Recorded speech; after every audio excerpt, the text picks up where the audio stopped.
Welcome everyone to my blog. If this is your first time visiting my blog, subscribe, leave a like, and share. Today we're going to be talking about Syria and a little bit of the history of the Middle about the Middle We East. never gave the Kurds a commitment that we'd stay for the next 400 years and protect them. They've been fighting with the Okay, so Turks Donald Trump, or I for mean, 300 years that people know of. North We America never used committed, to gee, if you do help this, we're going to do that. Let's just stay with you finance forever. Nobody the listened. Kurdish militia in the Northeast, but since they lost the war in that side of the of Syria. Now they're focusing in stealing the oil from the east side of Syria. Um, the Turkish population, their origin is Turkey, but their human rights were not respected, which is the reason we can find Turkish in Iran, Iraq, and in Syria. The Syrian government, actually, the father of Assad, is the one that welcomed them all and helped backing. And then later, years went by, and back in 1978, the Syrian government approved the formation of the Kurdish militia. The militia was supposed to help fight mercenaries such as Al Qaeda, Islam Republic, and other criminal groups, which were financed by the G20 countries. Um, the West took advantage of the militia already being in Syria and its existence. With their anthropological trickery, got the PKK leaders to go against their own nation, the Arab country of Syria. They turned from an organization of the Turkish community into an instrument of the French and North American colonialism. Soon after, crusades, manifestations were formed. A lot of youths were encouraged to take part in them. I was part of the brainwashing. Here is when the evangelization got started, also known as politics with humani- humanitarian interference, later to be called protection of the minorities. In Syria, that was not an issue.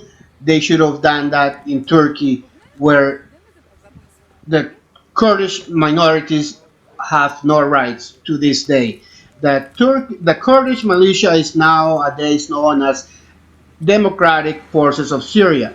A very deceptive name, if you ask me, because the leaders of the militia do not follow the wishes of their community.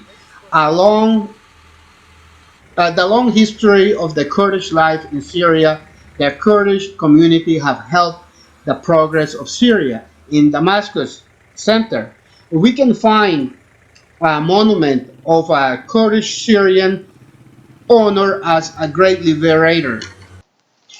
And Al Qaeda, Islamic Nation, Britain, France, North America troops have been defeated in a big area in the majority of Syria.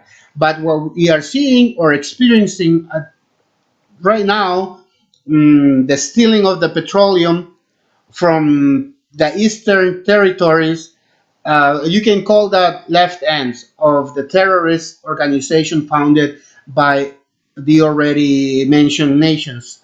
Before the foreigners arrived to the Middle East, all of these communities would get along. They would not bomb each other.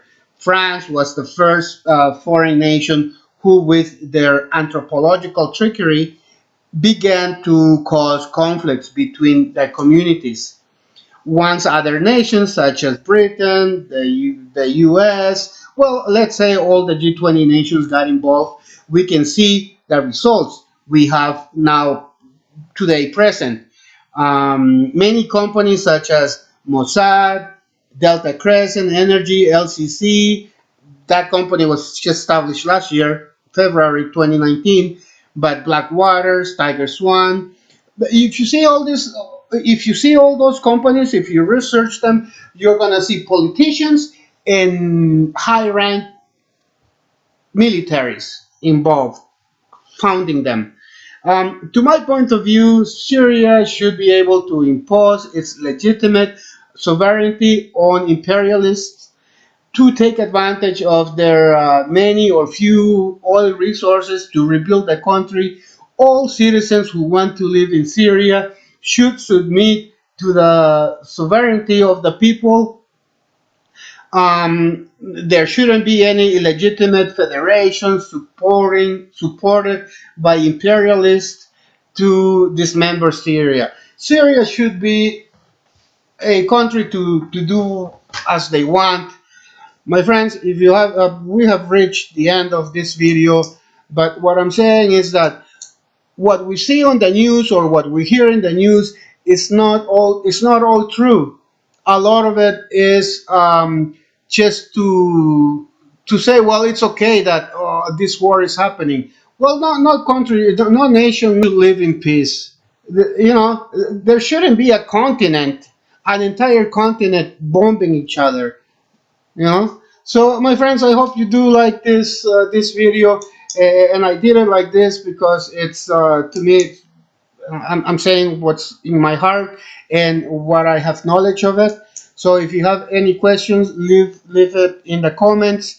Also, read the caption in my video because that gives a lot of information.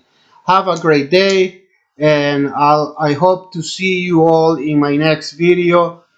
Thank you so much to the ones that have already subscribed. Have a great day. Bye bye.